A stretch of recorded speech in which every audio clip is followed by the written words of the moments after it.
get us started if we can.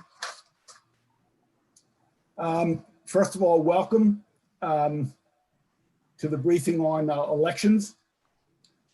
I want to welcome the Education, Health, and Environmental Affairs Committee. We may be joined by Budget and Tax Chairman Guy Gazzone, who had 9 hours of hearings yesterday. He may be joining us. We've been joined by the House Ways and Means Committee, and I believe the chair, if she isn't on board already, will be. I think we have more screens. Let me just check, see if Senator Kaiser has joined us. Anyway, we're expecting Senator Kaiser and Vice Chairman Washington, the Election Ways and Means Subcommittee, as well as the rest of the Ways and Means Committee. We're also being streamed on YouTube, so we welcome the public to this hearing. Our goal today is to get an update on the recent special election for Congressional District 7 and to hear the plans, the implementation plans for June 2nd. The governor set an executive order, so he set the broad parameters for how it should be carried out. Obviously, a lot of the details are pretty crucial, so we want to hear the implementation strategy and plans that we haven't been sent to us yet. So we want to hear them directly from the State Board of Elections today. Besides hearing the briefing of what's happened and what shall happen and what the lessons have been from April 28th, what was done right, what was done wrong, later on when we get to the Q&A period, if people have other suggestions after hearing their presentation that can be accomplished within the resource and the time, people should feel free. We want to make this effective. It's more about making it sure that it's done right for June 2nd. I think we also have to understand, we don't know what November brings. If there's another spike, maybe that it's a mailed election. So we should get June 2nd as correct as possible because it may be the template for November. We're going to start with an overview and a presentation from the State Board of Elections, followed by questions. The questions to better understand the process, and as I said, suggestions to make the process even more effective will all be appropriate. Before I call on the State Board of Elections, let me set some context. The number of people who vote by mail in Maryland is a fairly small percentage of voters. We know the number who vote early has been increasing, but again, in the totality, the number that vote by mail is pretty small. So we're facing a fairly fundamental change in a very short period of time. 5 other states now fully vote by mail, but it's worth understanding how they arrived there. The last, Hawaii, is doing it in 2020 for the first time. The other states are Colorado, Oregon, Washington, and Utah. But historically, they have run elections in a very decentralized fashion. In Maryland, it's much more centralized. The ballot framework is decided by the state. The machinery, the equipment is decided by the state. In many other states, it's much more decentralized. In 4 of the other states, many of those states have allowed counties to run vote by mail for numbers of years, some as many as 20 years. In one of the states, I can't remember if it's Colorado or Oregon, 25 of the 27 counties had been voting by mail for years before the state adopted it. So my point in sharing this is we're having to make some changes in 30 days or 60 days. Many of these states have had many years, not months, but many years to get it right. Can you mute, please?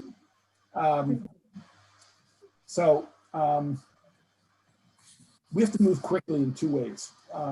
Policies, procedures, and implementation on the one hand, and also the other, and that's changing the culture and understanding among voters. We not only want to capture the number of voters we've had in the past, but I think it's our goal to expand the electorate if at all possible. With that, let's go to our first panel with one caveat. Our committee's doing this for the first time. We'll have to be testing our technology. So if there are a few hiccups, we'll just have to make some adjustment. I think we're going to start with Linda Limon and Nikki Charleston and Jared Demarinis. So with that, Linda, you want to start? Yes, can you hear me? We can.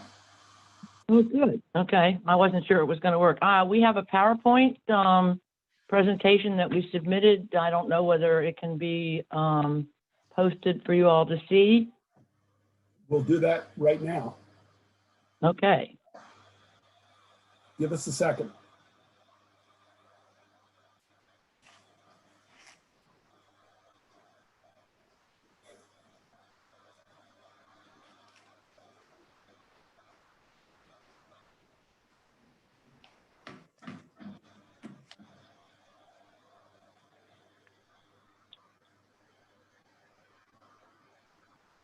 Well, while that's pulling up, I'd like to thank Senator Pinsky for inviting the Ways and Means Committee to this briefing today, our election law subcommittee, especially with Delegate Mosby and the rest of his subcommittee. So thank you, Senator Pinsky. Thank you.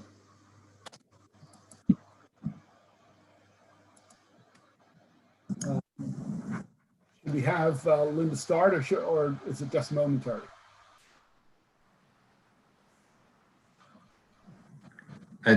And Paul, I'll take the opportunity to thank you too for having me along for budget and tax. Thank you. We know you had a long day yesterday. It's quite a day. Yes. Yeah. Thank you for your work and patience on that, Chairman Gazone. Linda, why don't you start, and we'll just catch up to you if we can. Okay, be happy to do that. I think I have on the phone with me Nikki Charleston, who's the Deputy Administrator, Donna Duncan, Assistant Deputy, Mary Wagner, of course you all know, is voter registration, and last but not least, Jared Demarinis of Campaign Finance. Would like, first of all, to recognize the work of these and other staff members in my office and in the local Board of Elections, especially in the 3 jurisdictions in Congressional District 7, Baltimore City, Baltimore County, and Howard County, who literally had a matter of weeks to restructure their entire election. And I just think they did a terrific job under the circumstances. So starting with an overview of the 2020 election changes, as you know, we had the special general election for the 7th Congressional District on April the 28th, which was, as you also know, primarily conducted by mail with limited in-person opportunities. We have certified that election both at the county level and the State Board of Canvassers this week. So it allowed us then to move on to the presidential primary, which the governor moved to June the 2nd.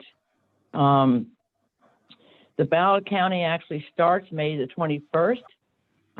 The State Board of Elections changed the canvass period so that they could start canvassing early. It goes, of course, until June the 2nd. The results will be embargoed until June the 2nd. We have provided notice to the voters prior to the ballots going out, and we have an extensive voter education program that we will discuss in a minute. Linda, the presidential general. Linda, let me interrupt. Yes. The PowerPoint is up. The title page is up, so you'll have to direct Lemuria when you want to flip to the next screen slide. Okay, next screen, please. All right, okay, go ahead. There you go. So you can see everything that I just told you. We do not know how the November 3rd general election is going to be conducted yet. We have presented the issue, and hopefully we will know soon. Could I have the next slide, please? So here are some facts from the April 28th election. Over 490,000 ballots were sent to the voters. The official turnout was about 32%. We had 156 ballots returned by mail, and we had a whopping 1,009 voters vote in person on election day. That number surprised me. I thought there would be more, but it shows that our voter outreach campaign vote by mail, it's safe, was heard by the voters. We had 3 in-person voting locations, 1 in each jurisdiction, and 6 ballot drop-off locations, 2 in each jurisdictions. As you can see, we bought a ton of personal protective devices, masks, gloves, hand sanitizers, face shields, plexiglass dividers, which dividers is misspelled, and then we had, as I said, an extensive voter outreach. We had 5.5 million ads that were seen or heard over 7 days. The unofficial undeliverable ballots has been an issue. And this is reported to us by the 3 local boards. The city had just over 20,000. Baltimore County had just over 4, and Howard County had just under 4,000. Most of the ballots were rejected for being too late. In the city, that was 78% of them were received late, and only 313 were rejected for no signature. This data Linda, is consistent with. Linda, let me interrupt. Yes. Linda doesn't have the screen in front of her. We're on the sample ads page. Do you want to go to is that the right page? No, I'm just providing you a little bit of more information on the facts. I didn't want to clutter the, so I'm still on the prior screen. Okay. I'll go back. Sorry. Okay. Please. So the data is consistent with most elections. A late ballot is more common for rejection and followed by no signature. So we were not surprised by the figures. We had hoped they'd be better, but we weren't surprised. Our voter outreach was coordinated by KJO Public Affairs, Rick Abruzzi, and Campfire Communications, Henry Falwell. I'm sure a lot of you remember both of these gentlemen. They've served on the second floor as communications persons for a number of years. We spent about $37,000 on media and message. We started on April the 22nd, and it continued through Election Day. We did Google Display and Facebook, Instagram. We targeted users in the zip codes for the 7th Congressional District. We used Google, Facebook, as I said, radio and Baltimore Sun. We used a mix of stations to reach a diverse audience while focusing on an older demographic. And then the Baltimore Sun had rotating placements over 5 days. This slide that you have here, if she could play one or both of the ads, just gives you a general idea of the message that was being sent out.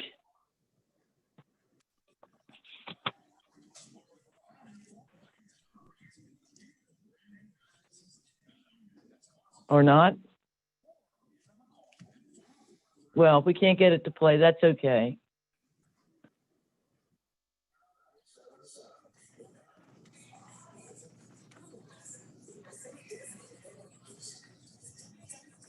All right. So if you could go to the next page, please.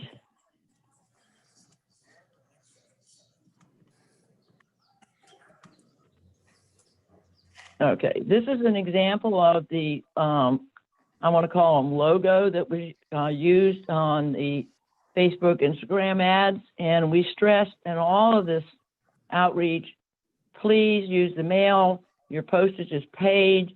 No stamps are necessary. Please sign your oath.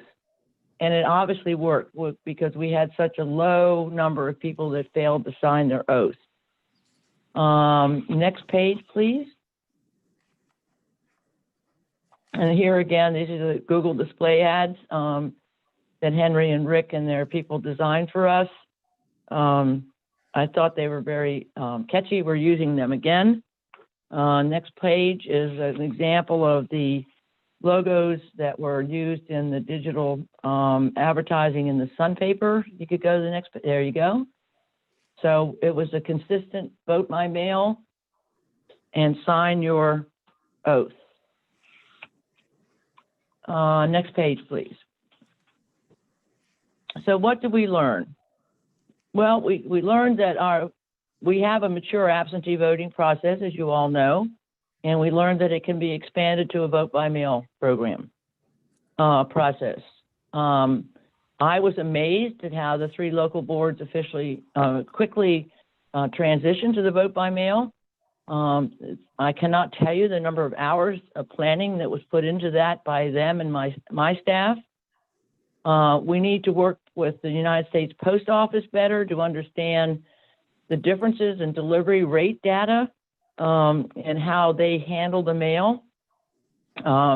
They have been very cooperative with us and very willing to work with us and helping us to understand the whole process, but we obviously need to learn more about it.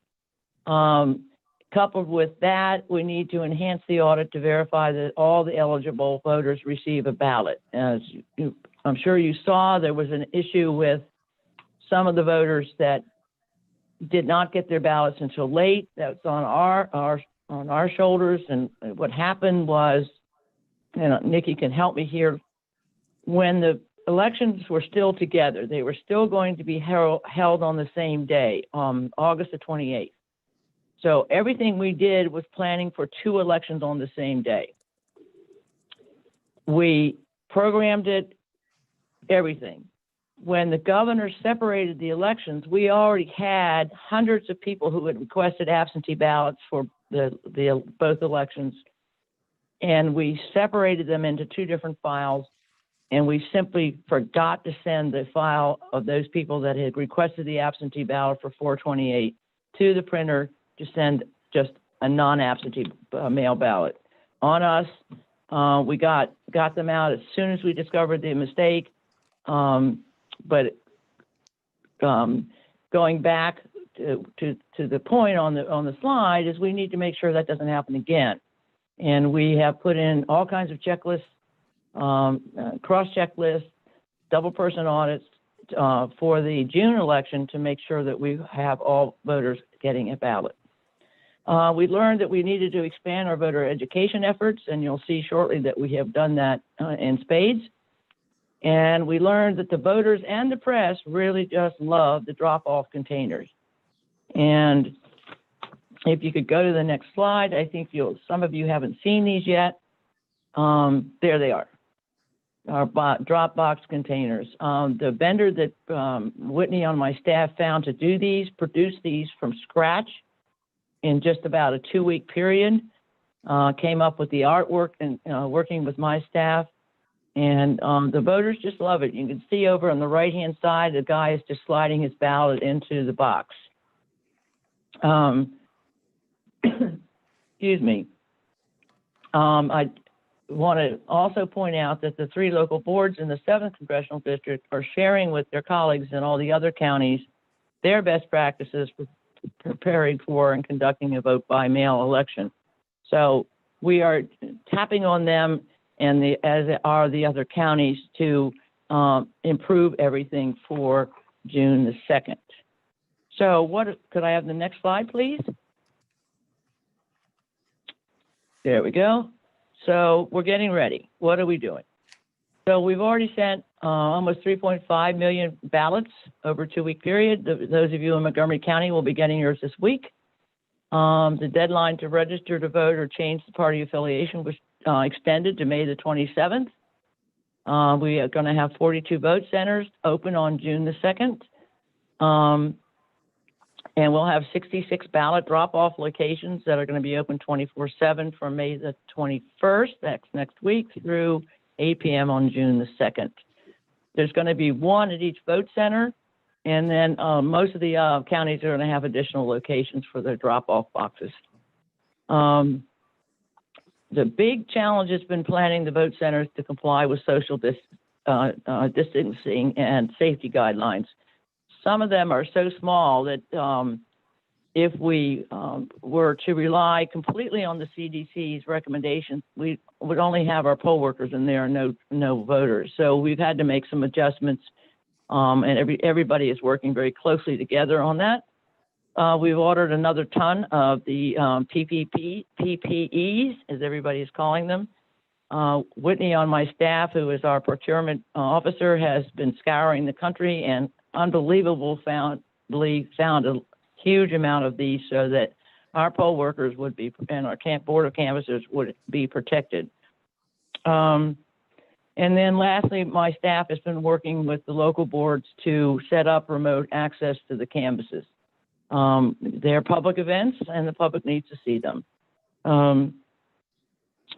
And could I have the next slide, please? So we set up a statewide media campaign, including digital, print, radio, TV, targeted outreach, and earned media. We have been contacted by a number of stakeholders. ARP comes to mind. They are helping us out big time to get the message out to our voters. We launched this digital campaign on May the 8th, and of course it'll be expanded as June the 2nd approaches. Again, we're stressing vote by mail, it's safe, postage prepaid, sign the oath. And then as you can see, radio and TV will begin this week. So could I have the next slide, please?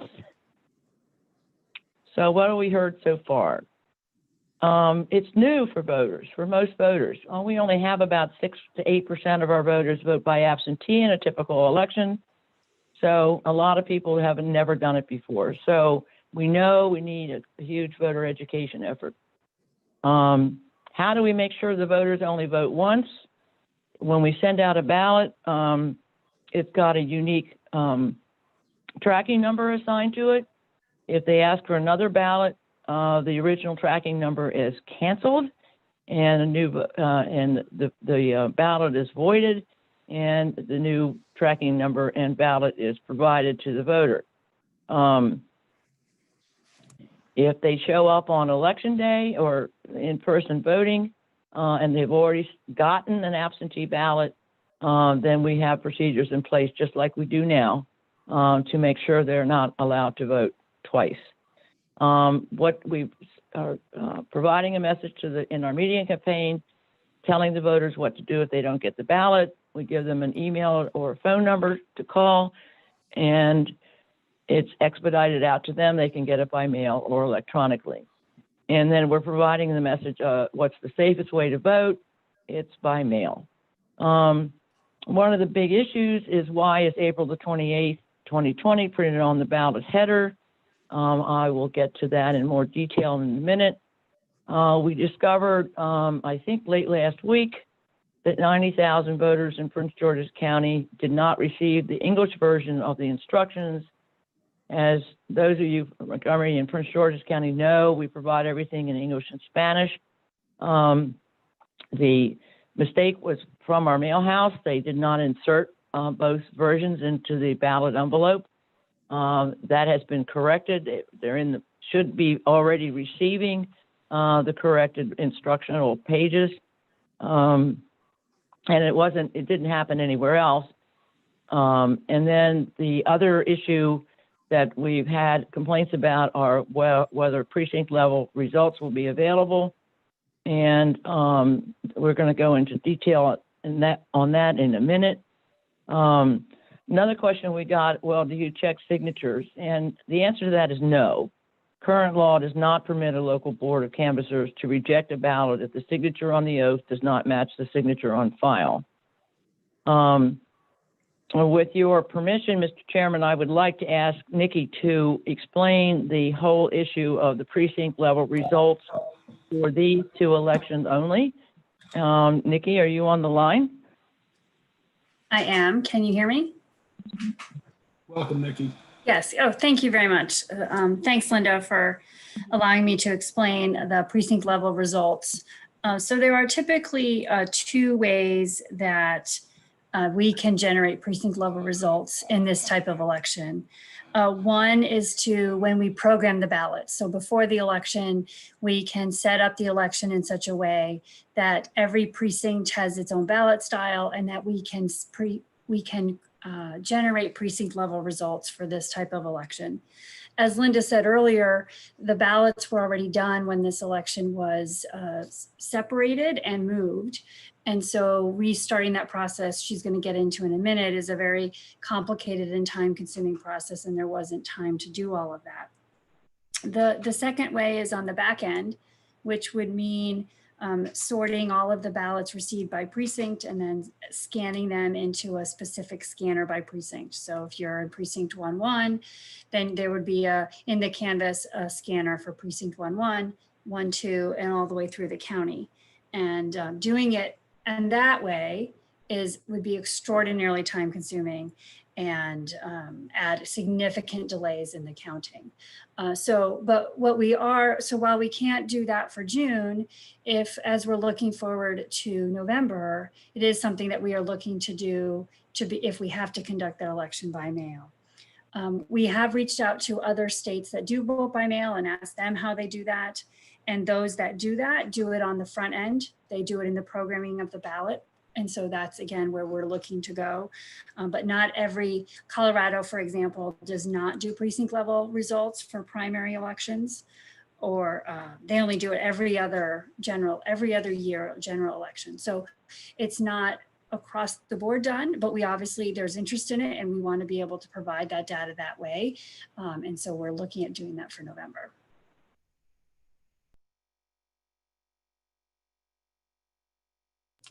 Linda, Thank you, Nikki. Yeah, I'm back. Could I have the next slide, please? So this is the timeline that we faced this year. For the April election, we started creating ballots February the 3rd. And the deadline under the law to certify the ballot was February the 24th. So by March 17th, when the presidential primary was moved by the governor's proclamation, we already had all these things finalized. The databases, proofing, the ballots had been sent out to our military and overseas voters and delivered to nursing homes because we're under a federal deadline to get them out to the military and overseas voters. The ballots for in-person voting were already printed. The audit software was being customized for the ballot, and all versions of the ballot had been sent to the various printers. So next slide, please. So what is the impact if we try to update the date? And I'm going to turn this over to Nikki again to give you an explanation, but I just want to point out that we're not the only state to have faced this issue this year. Several other states have had to change their dates of their elections, and there's no way you can reprint a ballot or reprogram the whole system when you do that. And I know for a fact that Georgia, which is a state similar to how Maryland is run, is using the ballots with the date of it, the priorly scheduled primary for their newly scheduled primary. So Nikki, can you run through the technical explanation of what we would have to do in order to change the date on the ballot? Sure. And I think Donna is on here too. So Donna, feel free to jump in as well. If you could go back to the prior slide, please. Thank you. So when the elections were separated and the primary was moved to June, we looked at what our options were. And so the first option was start the process all over again, which, as Linda talked about, had some risks, right? We already had ballots out. The 7th congressional district was in full swing scanning. And the risk, of course, is that some of the ballots we'd issued couldn't be counted when they came back. But so to restart the ballot process means just starting all over. It's about a 15-step process that takes many days and at the state office as well as the county offices, and redoing all of that process while also supporting the 7th congressional district and the efforts that we were putting on that election greatly introduced risk to the process. And so there are 24 databases that we have, one for each county. And so it's making the changes in each of those. And then for every ballot that you and I see, there are 6 or 7 other versions of that ballot that all have to be proofed. So we have a version that we send to the mail house. We have a version that we post on our voter lookup. There's a version we use for our electronic delivery. So each of those different versions of the ballots have to be fully tested. And so it's not just taking, oh, I'm going to make up a number. I don't know exactly how many ballot styles. I think it's 200 ballot styles. That really is exponentially more than that because of all the different versions of each ballot style. The second option was to go in and manually edit every PDF. So we all can picture we have a PDF, we have the right software, we can go in and we can make that change. And that certainly was, again, another option. That's the second option here. But because of all the different versions of the ballots that we have, that would have required manually editing over 1,300 PDF documents, verifying the formats, reproofing and retesting them. And so the thought of going in and making the changes was very simple, except the complexity is in the number of documents that have to be updated. And that, again, was the time and a risk. And oftentimes we're faced with this challenge when we are sued to explain to the court the process and why starting over is really not just difficult, because we do difficult things if we need to and do that, but it introduces risk to the process. And the outcome of most of that litigation is give notice to the voters. And that is what we've done. We put in the instructions, an explanation of why the ballot header says April 28th, that the ballots are valid. We didn't have time to reprint and reprogram and reprint the ballots. We've incorporated it into all of our public outreach. The TV ad scripts have it, the radio ad scripts have it. So we're doing the public notice to let voters know that it's a valid ballot and please return it by June 2nd.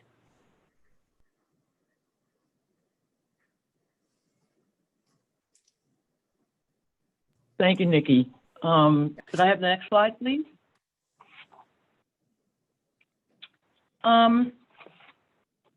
The chair asked us to talk about the general election a little bit. Right now, we think it's going to be an in-person election, but we don't know. But in case it gets changed, we have the mail house under contract, and it can support a vote by mail election, as we're seeing. We have, in case we do an in-person election, we have our ballot printer has ordered enough paper to print the ballot. And as Nikki said earlier, we're planning on producing precinct level results regardless of how the election is conducted. We have told or asked the governor if he could try to make a decision by mid-June.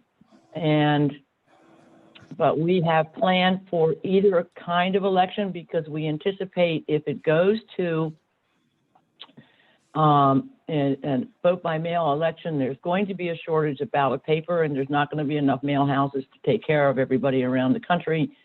So we wanted to make sure that we had these and several other contracts in place. And could I have the next slide? We will be happy to take any of your questions. Thank you. Thank you, Linda. Thank you, staff. Let me explain how we're going to proceed. First of all, it's 1:34. I said we would take this for 2 hours. So we'll go to 3. So we have an hour and 25 minutes for questions. If any questions don't get answered or asked during that time, you can obviously forward them to the State Board of Elections, either through your committee staff or directly to Linda and her staff. If you would like to ask questions in the bottom left, and I know by now you're all experienced with Zoom, go to participants, and at the bottom right of the screen, it says raise hand.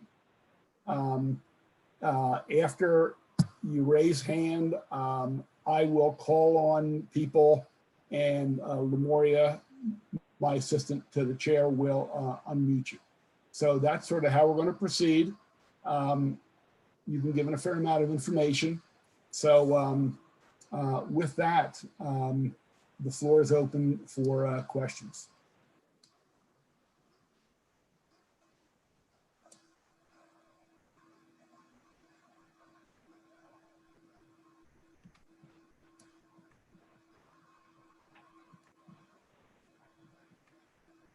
Senator Simon Ayer.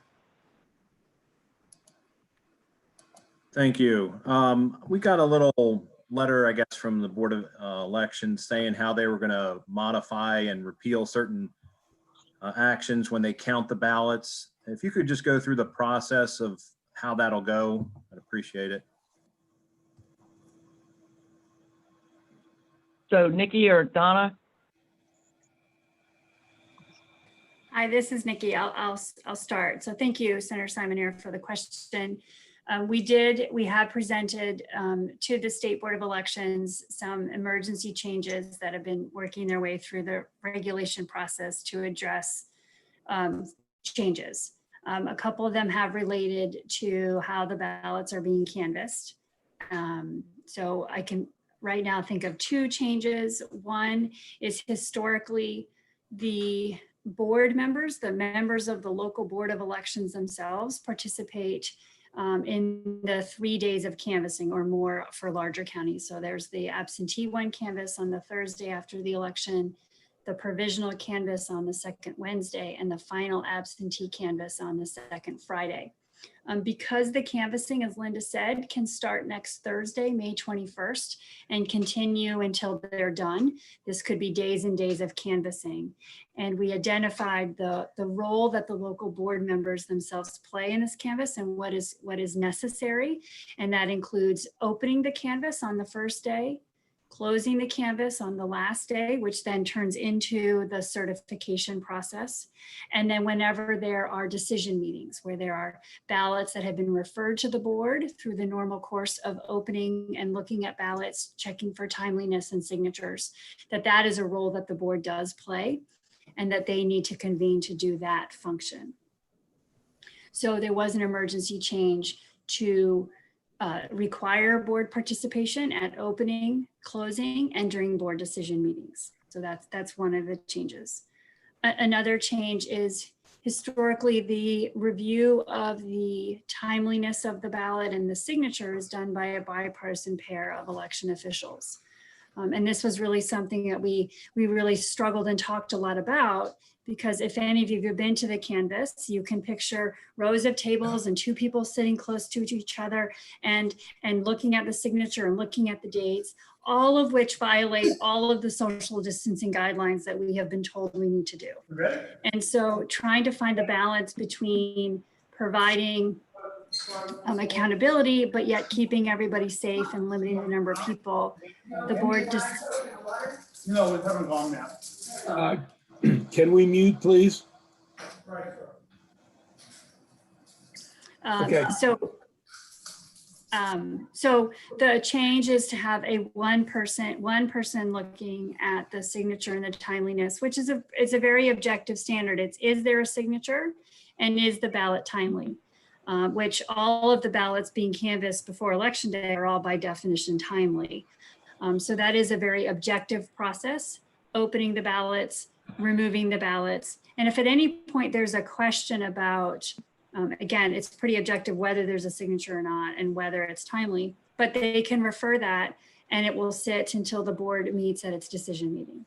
So those are the two big changes, two changes to the canvassing process that we have put in place to try to keep people as safe as possible without compromising the integrity of the process. Thank you, Nikki. Can I just follow up one thing, Paul? Senator Pinsky? Okay, briefly, Brian, we have a number of questions. Go ahead. Okay, so if something is determined that it is not timely or the signature is there, is there another review by somebody else, or is it just that individual that makes the determination?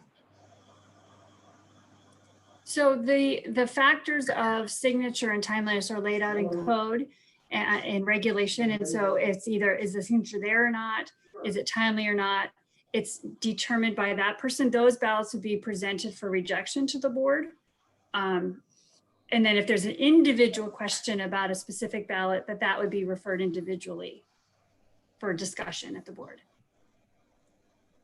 Okay, thank you. I think either it arrives or it doesn't arrive. It's fairly clear cut, Senator Simon Ayer. Obviously, a signature is a question, but there is a second process.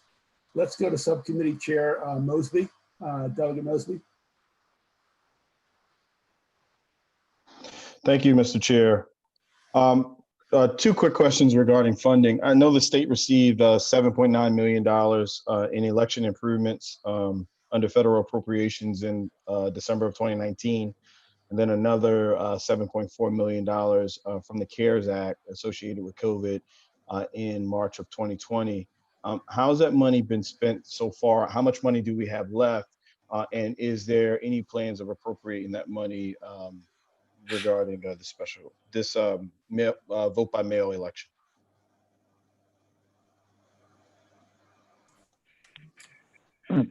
Sorry, I had to check to see if I was muted or not. It's Linda Lamone.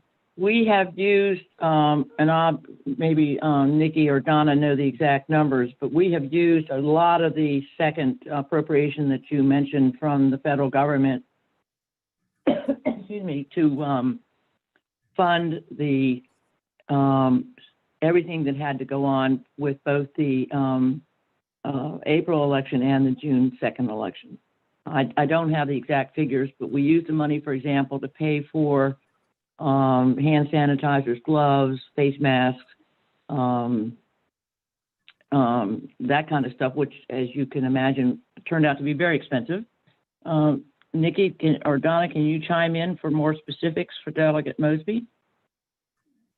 Sure, this is Nikki Charlson. So as Linda said, the CARES money has been, I'm not sure exactly what the balance is, but we've been using that primarily for the things that Linda talked about, as well as funding the change to vote by mail. The other set of funds that you talked about is primarily for election security. That's 5-year money, and that we have submitted a narrative to spend that money to enhance our information security, how we protect our systems, how we protect our data. And so that is really earmarked for election security improvements, where the CARES is in response to changes to the election process that we've had to make because of the public health emergency that we're in. Linda and Nikki, just a quick follow-up. Is there any plans to help local boards pay for surveillance associated with the drop-off boxes? I know that certain jurisdictions were able to develop surveillance plans, security plans for those boxes. Others were not. I'm not sure the plan going into this election. And for better cameras associated with the canvassing. I know that we've received a lot of complaints about the camera being far away and only being able to see a person basically shuffle paper. Maybe another idea is to have a secondary camera that's like a table type of camera where you have 2 screenshots, one of the person with the paper, but then one that is directly zoomed in on the specific piece of paper. Yeah, we didn't have much time, Delegate, to get the canvassing camera process implemented, and we're pretty well stuck with what we've got now for June the 2nd. But we are looking at it carefully for November to try, in case if we have to use it, to make it better. I have to defer to Nikki on the security for the Dropbox cost, because I frankly don't remember what the decision was there. So we have been asked to help local boards with the security cameras. So if they've come to us to ask us for money, that we are using the federal funds to help them buy them. Others, counties are putting them in locations where there's existing cameras there, and there's no funds needed for every local board. Okay, let's go to Senator Washington, Mary Washington.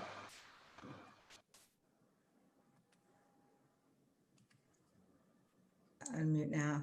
Thank you, Chairman. Thank you, everybody. Thank you for this presentation. It's really helpful. 2 sets of questions. First, I'm assuming you'll provide the presentation to the committee, but I wanted to ask, and it's sort of a follow-up, I guess, with Delegate Mosby, Chairman Mosby. How much money are you spending on voter education? As you know, we're spending, we're having a much more aggressive campaign when it comes to participating in the census. There's a number of things. We had to spend a lot of education around compliance with COVID and social distancing and physical practicing. What proportion or how much are you actually spending on the ad buys and education of voters? It's over $1 million, Senator. I So, think it's 1.3 million. and you'll share with the committee the distribution of that. You told us it was Facebook and newspapers. Yeah. Are you placing ads in all the local newspapers? In other words, I'm assuming the Afro in Baltimore City. There's something called Latino Times. There are a number of local community-based newspapers. Are you contracting with those? As far as I know, the answer is yes. Okay. All right. Just if you could check with us on that, that would be really helpful. You said that there were only 313 signatures, ballots that were returned for the 7th Congressional District because they didn't have a signature on the back. I'm trying not to shuffle papers because but Well, I think I wrote that down. And That was but the there was number. okay. but there was a very large number around the late ballots. Could you talk with us a little bit? I have a concern that if someone put an envelope, in a post office box and had the expectation that they complied, just what is that number and what is that number of late Nikki, ballots? do you have that number handy? I do, yes. So in Baltimore City, it was 1,687 that were late. Baltimore County was 1,186, and Howard County it was 1,278. And I think Linda gave the percentages, which are to compare to prior years, understanding that comparing anything now to prior years is a risky proposition, but it's consistent with about 70 to 80% of our ballots, absentee ballots that are rejected for that reason. Okay. So yes, the expectation of putting something in the mail on election day, the concept of a postmark versus just depositing is something that the voter education campaign is focusing on, that it needs to be postmarked on or before. Taking them to the ballot drop-off locations is a great way to make sure they're in the right spot by the right time. So we are promoting and educating voters about the ballot drop-off, as well as the need for them to be postmarked, that it's got to be franked by the post office on or before June 2nd for it to be considered timely. So that's a piece of the voter education because it's new for many voters, and the thought of a postmark is not the same as just dropping it in a mailbox. Okay, and just to follow up on this question, I'll have more later. This leads me into the handling of provisional ballots. We haven't talked about that yet. Could you talk about how provisional ballots are going to be handled, and also our drop-off sites accepting the absentee ballots?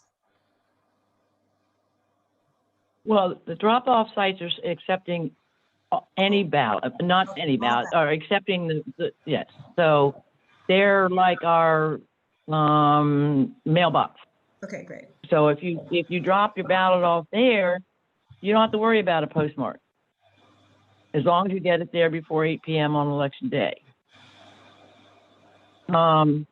Provisional ballots will be used on election day, and Donna or Nikki, jump in here if I'm misstating this. It's our normal procedure. If the voter has asked for a ballot or gotten a ballot and has not returned it, when he or she goes to the in-person voting center, he or she will be given a provisional ballot, which will be canvassed like we always do.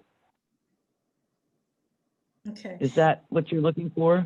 Well, I guess it's the question about same-day registration and that, but so basically the provisional ballots will just be handled the same way, in-personal provisional ballots as they always have been. So that's that answer. Yeah.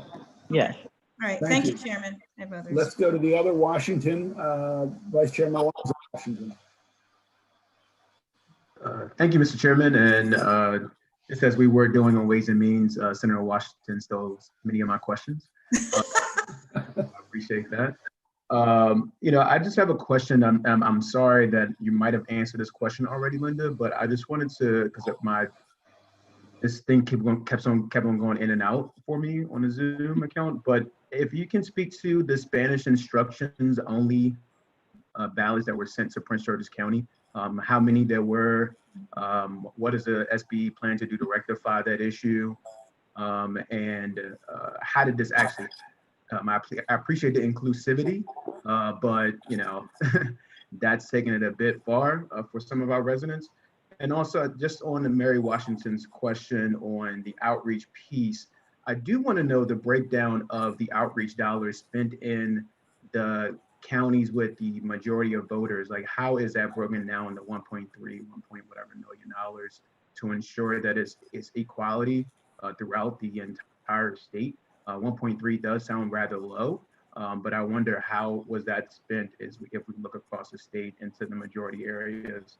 My last question, which is what I brought up to Jared I had it Bill some years ago, looking at how we can actually, with these mail-in ballots, make sure voters know that they received the ballots. Now, I know that SBE has I think it's information online services lookup.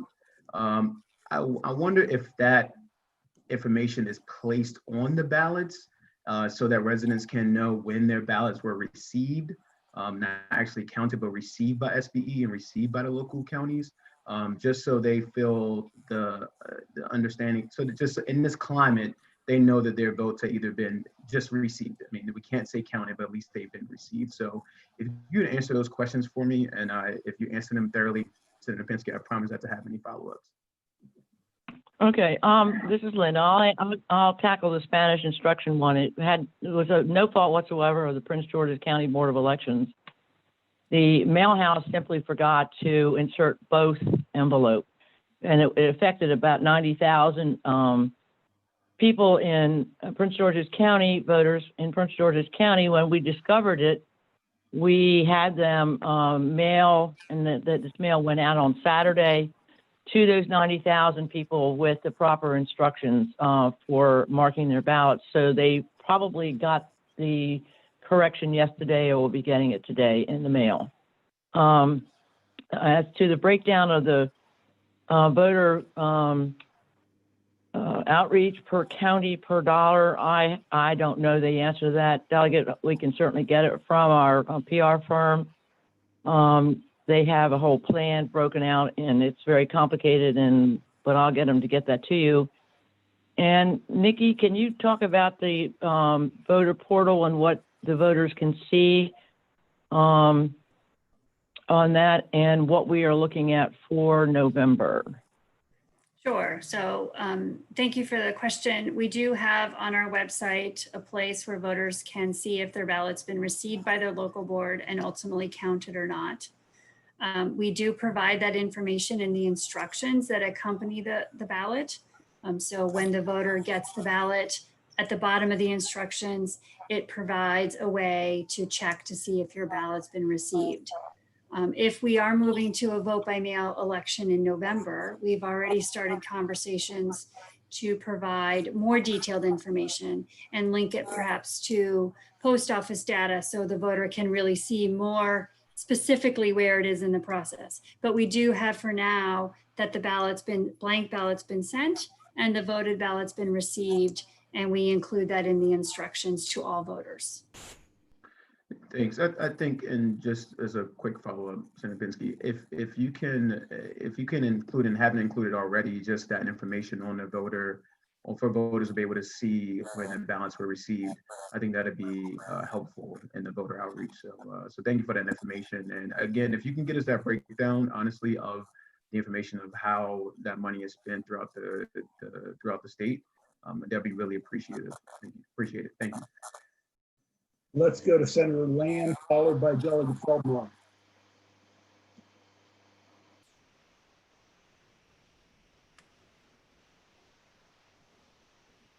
Thank you, Senator Pinsky, and thank you to the board for the presentation. I just had two quick questions. I guess the first one was whether or not the state board considered putting a process in for curing ballots for the primary if the special election results show increase in number of ballots rejected due to signature issues. So that was the first question. And then the second question that I had pertains to accessible ballots.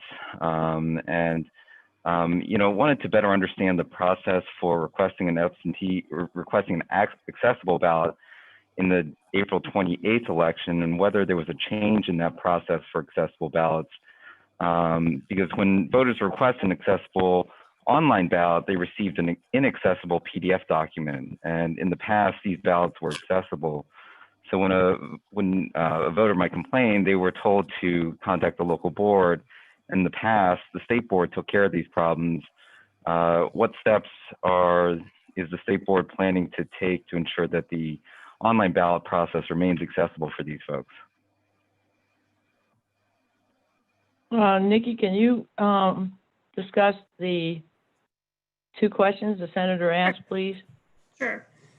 So we do have in place a process for the local boards to, when they're processing a ballot or an envelope that comes back without a signature. And so we've distributed those instructions and have reviewed them with them so that if they do get an envelope back that is not signed, that they attempt to reach the voter to facilitate getting an oath signed by the voter. So that is already in place for the June 2nd election.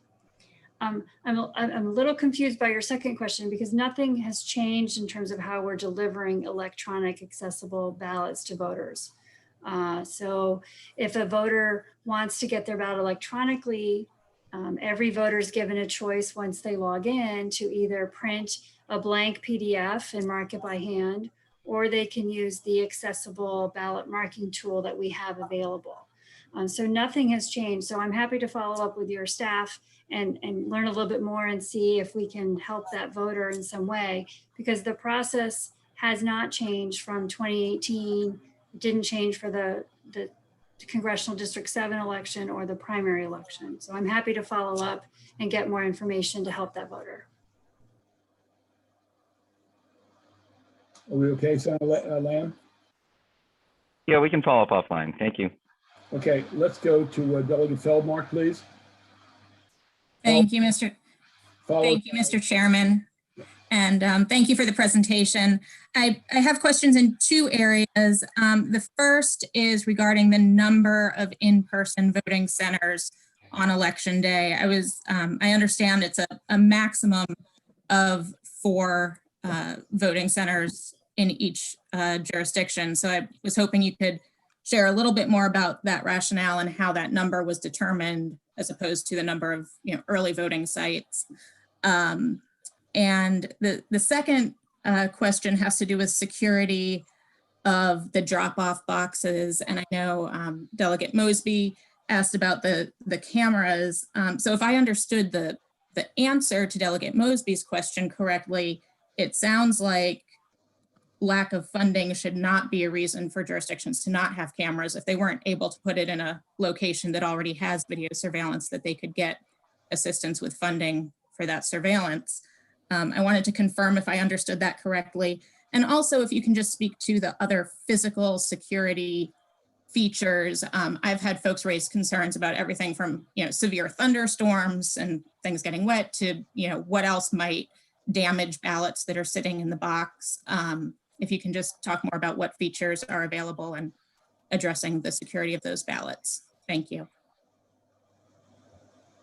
It's Linda Lamone. There's a couple things going on here. The security of the drop-off boxes initially was a huge concern of ours, and I contacted my colleagues in the other all-male states to talk to them about it. I also talked to the people in Denver, Colorado, who have a huge program, obviously a mail-in ballot and drop-off boxes, and nobody has experienced any security issues whatsoever. And they've been using these things for years. So we were somewhat reassured by that, but then we said, well, this is the first time we'll be using it, so let's be a little more careful about this. And we have told the counties that there is federal money available for security for the drop-off boxes. The jurisdictions are approaching it in different ways. That's their prerogative. They know what their resources are. But they're also not leaving ballots just sitting in these drop-off boxes. They are going to be collected frequently and regularly by a team of election workers so that they're not just sitting out there waiting to get wet from a thunderstorm. The number of in-person voting centers was a decision made by the state board. The board, this is my interpretation of the rationale, the board felt that it was really, really important to focus on the health and well-being of our election staff and our poll working staff. And they were very concerned that we would be exposing too many people to the virus if we had too many opportunities for exposure. That's what my understanding of the basic rationale for the decision to limit the number of in-person voting centers. I'll be happy to defer to Nikki or Donna if they want to add anything to either one of those. Or if did that answer your question, Delegate? I think so. I may have some follow-up, but I can take that offline. Thanks. Okay, great. Thank you. Thank you. Before I go to Senator Hester, who has a follow-up question, followed by Senator Ellis. Linda, you mentioned 1.3 million in terms of communications and public relations. That seems fairly modest given our task of this 60-day term. Have you or the board sent a letter to the governor requesting additional funds to do more effective and more expansive communications? You're talking about for the June primary? Yeah, well, right now that's we'll deal with November when we get to that. But you know, look, the more people we get to vote and they're used to it, we're going to build off of that for November. So I guess, you know, I agree with a number of comments that have been said that it's going to take it's a culture change for a lot of people. They're not used to this. And we have to do as much reach. I don't think there's any overreach here. I mean, if they get overwhelmed with it, I think that's a good thing rather than having too little. I don't think there's a question of too much hits on each person. So, you know, if you think 1.3 million is enough, but, you know, I don't know if you're doing PSA ads or buying TV time, but if more money could assist in getting the message out even deeper and broader, has there been consideration of requesting additional funds from the government? Donna is handling the voter outreach effort. I think that, and I'm going to defer to her or Nikki on this a little bit. We have not, as far as I know, asked for additional money. The plan that was put together by the PR consultants is really extensive, and both of them have extensive experience in doing this kind of thing, and they've also partnered with some other firms, Sandy Hillman being one of them, and Sandy and her group are very, very well versed in sort of grassroots outreach and how to maximize the dollar to get this out. So the plan is in place. We have, 2 weeks before the election. So I thought I was a little overwhelmed, frankly, Mr. Chairman, with the plan that was presented to us. I thought it was really, really very extensive. Nikki or Donna, do you have anything you want to add? Apparently not. Yeah. Okay, let's go to Senator Hester in front of downtown Ellicott City.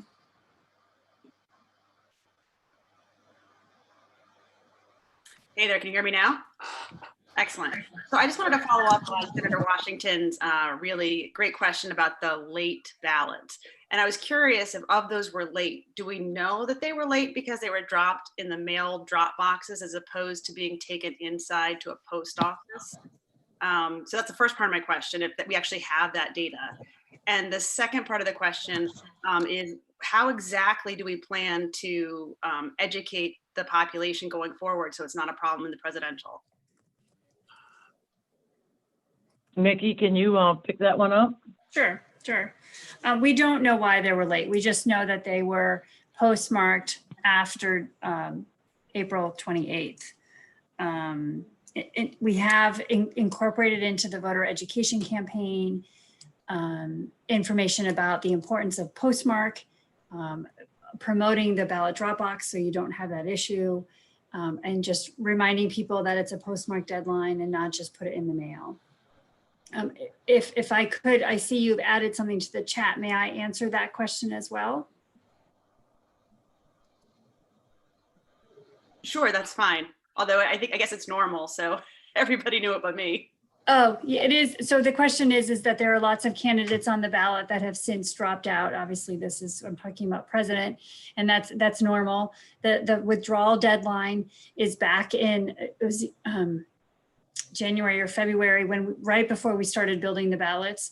And so while somebody might suspend their campaign, if they don't formally withdraw from our office, they are a candidate. They haven't undone that legal status. And so yes, our presidential ballots on the Democratic side have lots of candidates that are no longer quote unquote running, but legally are a candidate. Thank you, Senator Ellis. Senator Hester, Senator Ellis, you're next. Hey, thank you, Mr. Chairman, and thank you, everyone. So we've discussed a lot about the security of the ballot, and I just want to merge that into the privacy of the ballots. So of course, there's some kind of tracing we can do with different ballots. So I'd like to know what type of controls are put in place to merge the security along with the privacy. So the security, the ballots move through the mail system, they get to the elections, of course, they're at headquarters and they're counted. But once that happens, how can we make sure that we cannot identify how a person votes as far as who they vote for? Let me take a stab at that, Senator. When the ballots come into the local office in their envelope with the oath sign, as Nikki said earlier, they check to make sure they're number one, timely, and number two, the oath is signed and dated.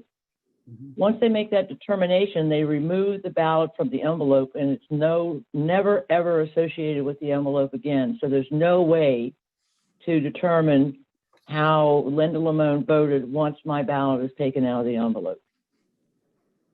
And in the larger counties, they're using, I think they're called envelope slicers. So it's even more automated. So there's no human eyes on the ballot when it's been separated from the envelope. Is that what you're talking about, Senator? Yes. And also I'm looking at my ballot, which arrived a few days ago. So on the actual ballot itself, it was, there's I won't say a barcode, but there's like a code on the date. So I wish I could take a picture and show it, but let me see. Maybe if I do this, can you see this? Right up in this area right here. What is that code right there? Well, I'm probably not going to use the right term, but it's a tracking code so that when that ballot is issued to you, it's a unique number assigned to you and to that ballot. So we do that so that if you want a replacement ballot, for example, suppose you spilled coffee on your ballot and you need a new one, we are able to go in the system and cancel that original ballot and then issue a new one with a new identifying number on it. It's purely for tracking and for accountability purposes. It's not for tracking how people vote. Okay, so that code identify this ballot to me personally. Correct. Okay, so at what point is the personal identifier disaggregated from the actual ballot? So this is Nikki, if maybe I can jump in. And I think it was difficult to see what you were showing. We have on our website a frequently asked questions section that talks about all the different codes that are on your outside envelope, your ballot, and your reply envelope, and it explains what they are.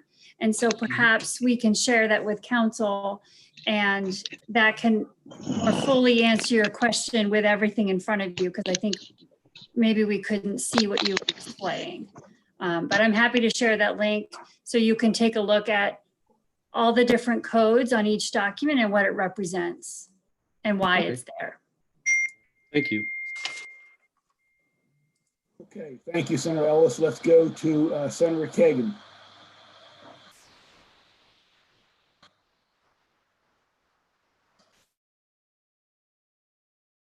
We have to unmute. I am unmuted. Yes. Thank you, Mr. Chairman. I think that the questions and the answers have been really informative today. I have two things. First off, for this time. First off, the Dropbox update that you're now looking at 24/7 for a longer period of time is encouraging and not what I heard at the last board meeting. So that's great. Rockville City had Dropbox up for over a month and there weren't any problems, but there was a camera there by City Hall. So I think that's helpful. My questions are following up. Delegate Mosby and others asked about the canvas, and so did Senator Ellis just now. I watched Baltimore City, Baltimore County, and Howard County. They used 3 different systems from Google Teams and YouTube and shoot, I'm spacing on the third one, but three different processes. None of them allowed an observer to really monitor what's going on. It was also disturbing that there was not safety measures that were consistent. There were people there without masks, gloves. There was very close conversation. And so I'm wondering about 2-person teams, which I think was only used in one of the 3 jurisdictions, as well as safety and better transparency. So my question is, what did you all learn from watching the 7th Congressional District special election canvass? And what are you going to be recommending that the 24 jurisdictions do differently in June? Or is everybody on their own trying to do and allowed to do whatever they think works best? So thank you for the question. This is Nikki. Canvassing is one of the areas of the election process that is very difficult to require very specific things because it's driven by the space in which the local boards use, and that varies county to county. I mean, you could see in the 3 local boards, they're different setup and what is permitted. So we generally, and we've been guiding the local boards as to how to be transparent, how to provide access remotely, how to keep your employees safe. And then they lay out the space trying to achieve all of those goals. And so you're right, all 3 of them used a different tool because they all 3 worked with their county IT departments and used resources and technology that were already integrated into the county. So we are going to continue to see slightly different tools used because if a county can get the support they need from their county IT, they are certainly taking advantage of that, where there are others that aren't, and we're supporting them in however we can provide them with the right technology and installation to provide that access. So it is a challenge for us because we are more than anywhere else really restricted by the space and the logistics and the resources at the local board. So we are, as Linda said at the beginning, the 3 local boards in the 7th Congressional District are sharing with their colleagues what lessons learned. I think one of the good things we heard last week from the Howard County Board of Elections was a recommendation that at least once every day of canvass, have an open Q&A time where participants can ask questions, right? That's what would have happened if people were there. They would have said, I have a question. And so we've encouraged all of them to schedule a time every day just to provide this kind of dialogue that we're doing right now. You have a question, let me answer that. The election directors at the beginning of each day are laying all that out, but of course not everybody may be there right at 9 o'clock to catch that opening 10 minutes. Right. But really want to provide a place for people to ask their questions, to become comfortable with the process, since it's a little different. And what we've discovered is that many local boards don't get anybody coming to canvasses, or it's 1 or 2 people, and they've had more participation now that it's remote, which means, of course, the people participating remotely don't maybe understand the process, and they have lots of questions, and we want to assure them of that the process is being followed properly. So those are some of the lessons learned, but this is a place where we really provide some overarching goals and guidelines for the local boards, and then they have to implement them based on the space that they have available. Nikki, I'd love to follow up afterwards with you about this. Just briefly, do you see any of the three as best practices, or are you working with the three of them and the 21 others to make sure that they maximize transparency and safety? Well, I think the three did a terrific job of pulling it together and provided we worked and have continued to work with the Attorney General's office to make sure that the counties understand the type of access they need to provide and the best way that they can provide it under the circumstances. As Linda said earlier, June 2nd is right around the corner. We're working at providing that. I think we'll have a lot more opportunity that if we have to do this again in November to make more improvements. Thank you, Mr. Chairman. Okay, let's go to Delegate Pakovich Carr. Delegate Carr. Chairman. By Delegate Ebersol. So a couple of questions. First, starting with folks who are receiving ballots. So it's my understanding that only active voters are getting a ballot to them, and someone who'd be inactive, say because their address would not be correct or they don't have an address on file, is not getting a ballot. Do you all have an estimate of what percentage of voters are not going to be receiving a ballot because of their inactive status? And then also, what are you doing to make sure in terms of follow-up with those people so that they are getting a ballot?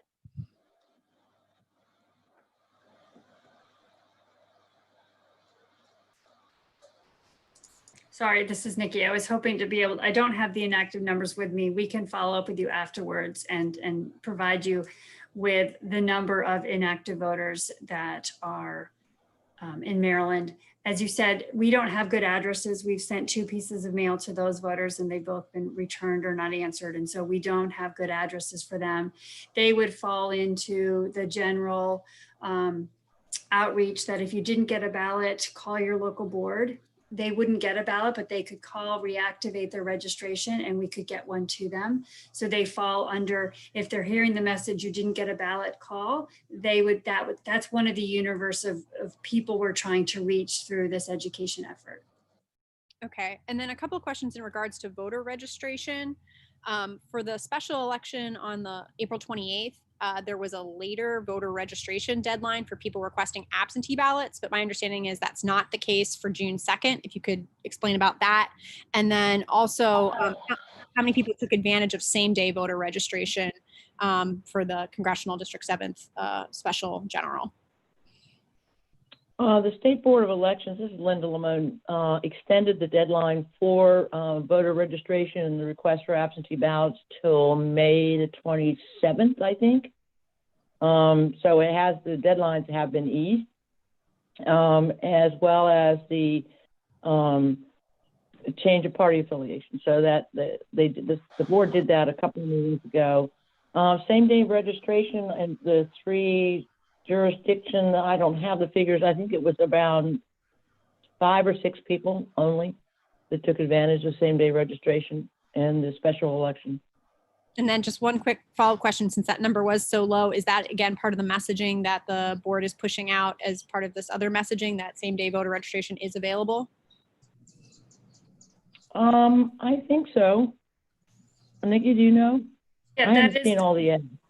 Yeah, that again is part of the, if you didn't get a ballot, we are also under state law required to send a mailing to people who we think are eligible but not registered. And those postcards are ready to go and they'll be mailed next week. So that will be a specific mailing to people who we think are eligible but are not registered, telling them how they can go on election day and do the same day registration process. So they have a separate mailing, separate from this other campaign, but they would be covered under that campaign as well. Thank you. Thank you, Delegate Polakovich Carr. How about Delegate Ebersol? Thank you very much, Mr. Chair. I appreciate the difficulties we had with the mail-in ballots for the CD7 election, where people who selected them early before the election was divided didn't receive their ballots in a timely manner. I'm one of those people. I ended up getting on with the Baltimore County Board of Elections. They were great. They sent me the link to upload. It was a little cumbersome, so it could have suppressed some voting. And I understand that we recognize that as a problem, having the 2 buckets and not having one get sent out. What I'm experiencing right now is everyone else in my household has received a ballot but me in this coming election. So I'm just alerting and asking if there's been any indication that people who are in the bucket I was in before are going to be there again and have to go through the process of printing a ballot to be able to vote. I'm sorry, Delegate. I couldn't tell whether I was muted or not. It's Linda Lamone. It's a conspiracy. No, I'm just joking. That happens a lot because the way we send the data files to the mail house, it doesn't necessarily mean that you and your family are all kept together. My husband hasn't gotten his yet either, but we know it's in the mail. And I'll have someone check on yours. You probably should get it today or tomorrow, but Yep. I'll ask Aaron to get back to you. Yeah, not so much personally, but there's a cod people like myself. I just wanted to make sure. I actually did receive my ballot on election day, but I had already sent the printed one, and I'm sure that would have been difficult even maybe to get a postmark on in time. So just making sure that we're not experiencing a similar problem with people who requested mail-in early. No, not the same issue as what we had with the special election. Good, and thank you. You're welcome. Thank you. Let's go to Delegate Smith, please.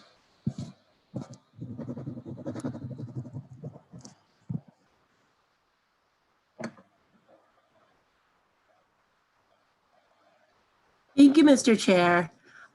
This is a question I think I also posted in chat. I apologize for jumping the gun there. Didn't mean to do that. I came in a bit late, so I apologize for missing the housekeeping.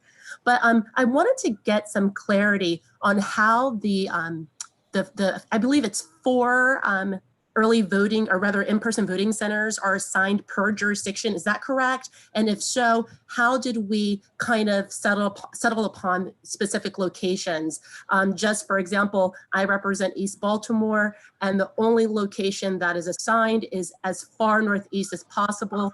And quite frankly, half of the parking lot is technically in Baltimore County. So for people who live in the heart of East Baltimore, there really isn't anything really close by, because we are a jurisdiction overall that is more transit dependent and has a lot of people that may have, situations where they are moving more frequently. I'm concerned that ability to kind of settle their vote in person may be the only way someone can do it, and there may be a challenge. So I just want more insight into how we determine the number 4, and how did we make the decisions within jurisdictions. It's Delegate Smith, this is the chairman. Yeah. Linda said that the State Board of Elections set the number capped at 4 and at least 1 because of their concern about health for campaign workers or election day workers. The location is actually set by the local Board of Elections. Okay. The board has no authority over that. Look, I've had concerns numbers of places where they've only had 2 or 3 and there should be 4, but I have no authority to reverse that. So that's actually in the law, and we don't have any control over that. But Mr. Chair, I do want to submit that even if the number 4 is settled upon, it is a matter of, it's equally apportioned, but it's not necessarily a decision that's made with the lens towards equity, because sometimes you think you're doing something in an equitable format when you're only doing it equally. So the number 4, I just want to submit, that might be a decision that was arrived upon without considering that within jurisdictions, there may be other needs where that number 4 would actually be inequitable, although it would be an equal number given to every jurisdiction. Delia, I don't disagree with you at all. Unfortunately, it doesn't require the local boards to think about equity. In some cases, their policy of where they select might in fact be inequitable. Right. Voter turnout rather than encouraging voter turnout. Thank you. Linda, you want to add anything to that? No, you're absolutely correct. Thank you. Okay, let's go to Senator Washington, followed by Senator Hester. Thank you. Thank you. Again, I concur with what Delegate Smith just said, and it speaks to just a question or a comment. In this time, I know that historically, the board has taken a has stepped back, and we allow a lot of discretion at the local level. But because of the great concern, or the real threat, I guess, to the integrity and the belief in the system, making sure that there's no fraud, intentional or unintentional, or mismanagement, that I just want to strongly encourage that the board do more directives. We've gotten lots of reports around the lack of adhering to the standards, even that your suggestions. And so I think that we need to really make sure that we are setting really strong standards that are privileging, taking into account health, but also understanding the health of the democracy is really at stake as well.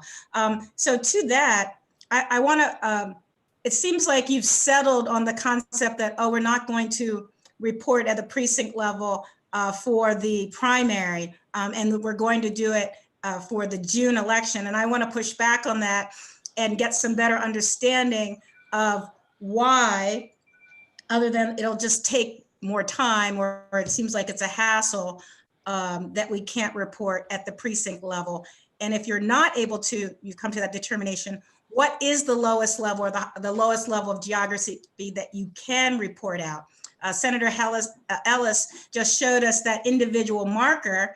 And if my, intro to social statistics and computers, if you have an indicator and you have an ID number, you can sort that ID number. And if his ID number has an address attached to it, which it would not have gotten to him if it didn't have an address attached to it, that the address can be sorted and it can be assigned to a precinct. So let's talk this through again, because I'm not fully, and I think a lot of us feel it's very important that in order to really track what was happening in this grand experiment, that we not just report out, who won without really understanding it. So that wasn't just a statement. That isn't truly a statement with questions. What's the lowest level? Let's talk through this, because I know everyone on this call is concerned about that question. So this is Nick. So, go ahead, Linda. No, you go ahead. So I'll take a first crack at it, and then I might ask Donna to answer your very specific question. What's the lowest level? It's a ballot style, but I'm not sure what. But first, we can, so there's two things. There's precinct level results, right? Which we all talk about in the context of the election results at the precinct level. Okay, and that's what we're saying that we can do in November, but not now. But what we can do is we can provide turnout at the precinct level, right? So that we know who's voted, and we can provide that to you at the precinct level. But it would not be the election results at the precinct level. So there is precinct level data that we can provide you, such as, in precinct 1-1, 500 people voted out of 750. We can provide that on the turnout side. We've been talking about the election results side. So Donna, are you able to unmute and answer what the smallest? Just to clarify, then I'm interested in the election results side. I mean, I'm happy to hear that there's turnout, so that's a nice step. Yes, there's turnout we can provide. When it comes to counting of paper ballots that aren't as secure, and there's no transparency in the canvassing process, we really need to be able to have clear evidence that the process was fair. Yeah. So I do think, though, that we can take the turnout. So again, in my bad example of precinct 1-1 has 500 votes, and compare that to how many voters there are in that precinct. We can do that and provide some assurances that, if my example where there were 200 voters in precinct 1-1 and we received 500 ballots, that's obviously indicative of an issue that we would dig into. So there are integrity checks without precinct level results that we can do to establish confidence in the results. So I'm not sure that we're we're losing a lot of integrity by not doing that. And we appreciate that there are people that want that. And we, again, that's why we're working to do that for November. Donna, are you able to unmute? Well, Nikki, just following up Senator Washington's question, you said there are two ways to do it, at the front end or the back end. And you said at the back end, it's cost and time, I believe you said, that you'd have to run all the ballots through machines, and it would take time and possibly staff time and money. I guess the question that I think Senator Washington was seeking was how inordinate amount of time or money would it cost to do it at the back end. We understand the timeline prohibited or maybe very difficult at the front end. I think we'd like a little clearer understanding of dealing with it at the back end. So we'd have to sit down and do the No, go ahead. I'm sorry. We'd have to sit down and do the calculations of, they'd have to set up a scanner. I don't even know if some of the local boards would have space to do this, to set up one scanner for each precinct they have in the room, and then sort the ballots, sort the envelopes before they're opened into those precincts, so that when they're canvassed, they're opened by precinct, so they can be assigned to the correct scanner to do that. So we can certainly get back to you on that. Yeah, thank you for that. Again, part of my concern with that is, again, as you continue to delay thinking through it, that we will get to November and you'll have even more ballots, and then the explanation will be, oh, we didn't know. And this is for you. We want to support you in having the tools that you need to do this correctly. So I would like to strongly encourage, I think we'd like to strongly encourage you contemplate how you might do this for some subset or something, but you've really got to try this out before you just try it out on one of the biggest elections we've seen in a lifetime. So thank you, and I appreciate that. I think that the difference for November is we're going to do it on the front end. We already know how to do that. And so we can build it on the front end and be able to provide precinct level results with no issue on the back end. This election, we'd already finished all the front end work. So we know how to do it on the front end, and we're prepared to do that for November. So if I can take that one worry away from you, please let me take that away. We know how to do that, and we are planning to do it in November. Okay, let's go to Senator Hester, and we're getting near the end, I believe.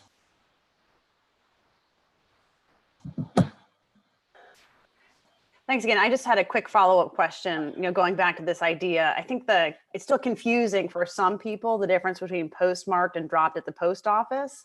And I'm just wondering if, offline, maybe Nikki or somebody else at the SBE could share with us kind of how you're planning to communicate that, like the words that you're going to use, and what type of, how that will integrate into your communication going forward. We'd be happy to do Linda, that. yeah, we'll be happy to do that. And how many people don't know what a stamp is, Might be Okay, let's go to Senator Patterson, please. Thank you, Mr. Chair, and good afternoon to all. I just have one light question here.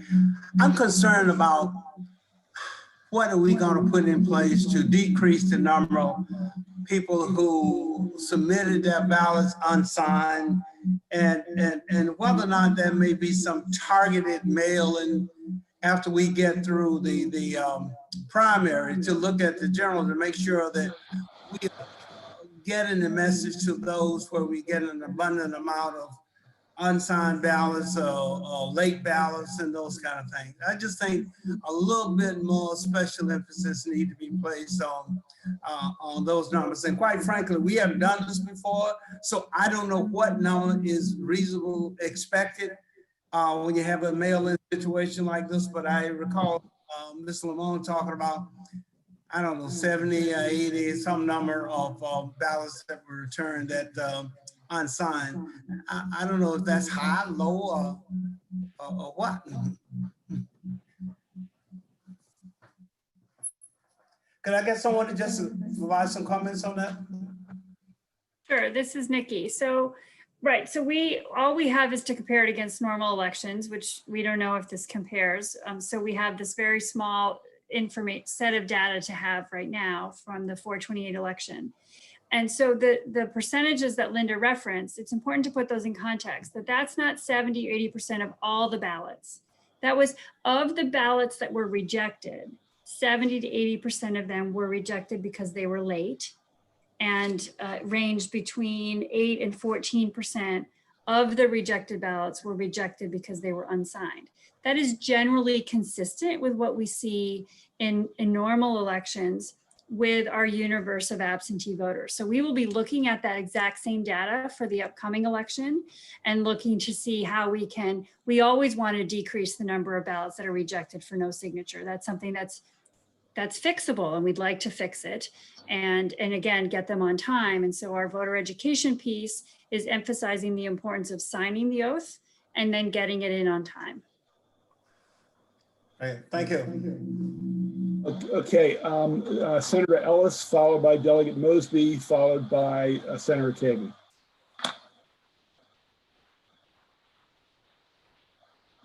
So, thank you very much, Mr. Chairman.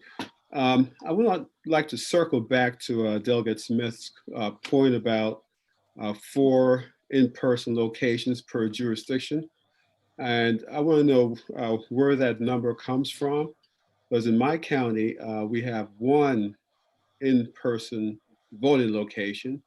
And of course, the Board of Election where you can drop off your ballot. So, Ms. Lamone, could you answer that as far as the number 4 and why is that there?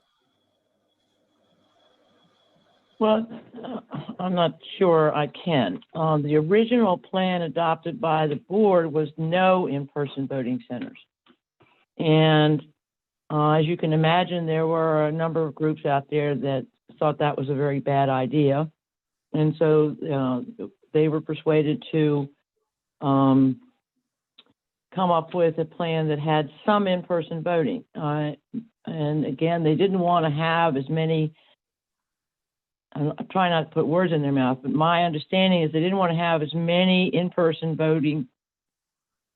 Help me out here, Nikki. What they wanted to have in smaller counties, at least 1, because that's how many early voting sites they had.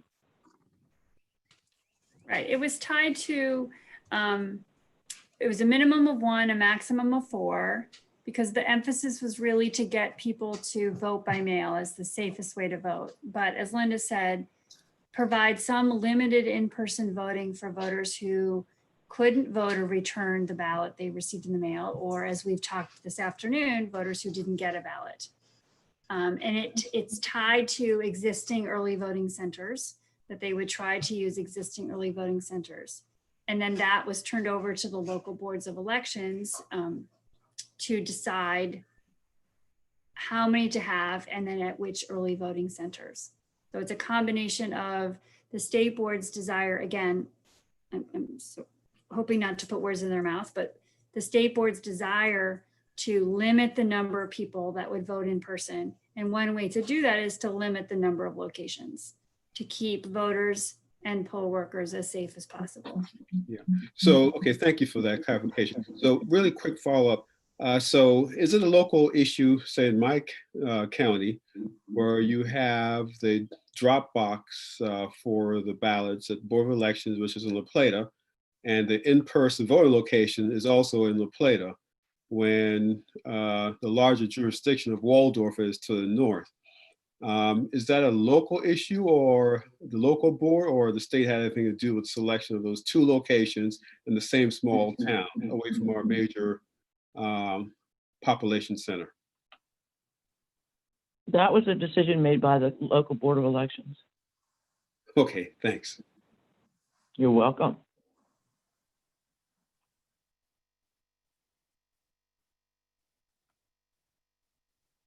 Delegate Mosby, please. Thank you, Mr. Chair. 2 quick follow-up questions. Under the current procedures, when a ballot is removed from a return envelope during the canvass, voter privacy could be compromised because the outside of the envelope includes the voter's signature on the absentee ballot oath. could an additional envelope be included inside the outer envelope for the general election so that the ballot cannot be seen when it's removed from the outer envelope? So basically providing voters with two envelopes. Yeah, Delegate Linda, that issue was hotly debated about 20, 25 years ago when the local boards, and this was before me, but the local boards used to use 3 envelopes. One was to mail the ballot out. The second one was the oath, had the oath on it, and then inside that went another envelope with the ballot. And the issue around the country was, is that really necessary? And what impact does it have on the canvassing process? And the decision was made by the General Assembly. And Donna, she's on the line, she's our historian, she's been there for over, Lord knows how many years, to allow the local boards of elections to do away with that mandated third envelope. And so the law provides now that they have the option of using one, or I think it's 1 or 2, I'd have to look it up. But, and the reason they do that is because if they have to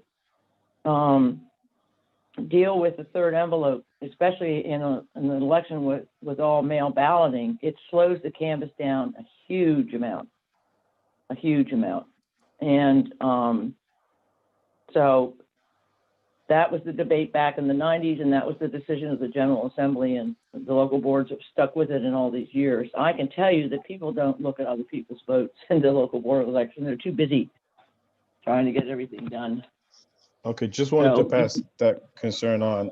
One follow-up, Linda, regarding the envelope. For the ballots that are emailed to folks, there was, what I'm hearing, some potential confusion about when you put that declaration as well as your ballot in your own envelope to mail back in or to provide back in, the instructions on if you need to sign the back of that envelope. There was a Central Committee board member in Baltimore that the local board told them that they needed to sign the back of the envelope. I know that that is not true statutorily or from a regulation perspective from the board. So if you could just continue to push that out, because the expectation is we're going to have an increased number of those types of opportunities this election. Thank you for that point. Thank you.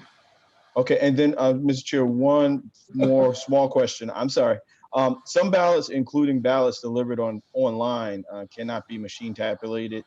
It must be duplicated before they are scanned. Usually 2-person team duplicates ballots to help ensure accuracy and transparency.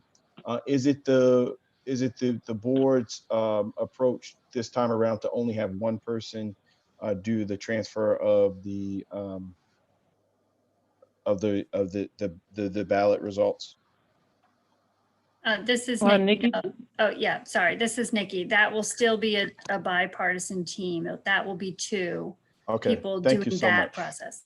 Thank you so much. Delegate Mosby, I think everyone should make an effort to encourage people, even if they historically have requested an electronic ballot, to use the mail-in ballot. So it'll reduce the work at the back end of having to replicate it and then put it through the machine. So I think all in our role should try to get everyone to use a simple mail-in ballot to be just more efficient.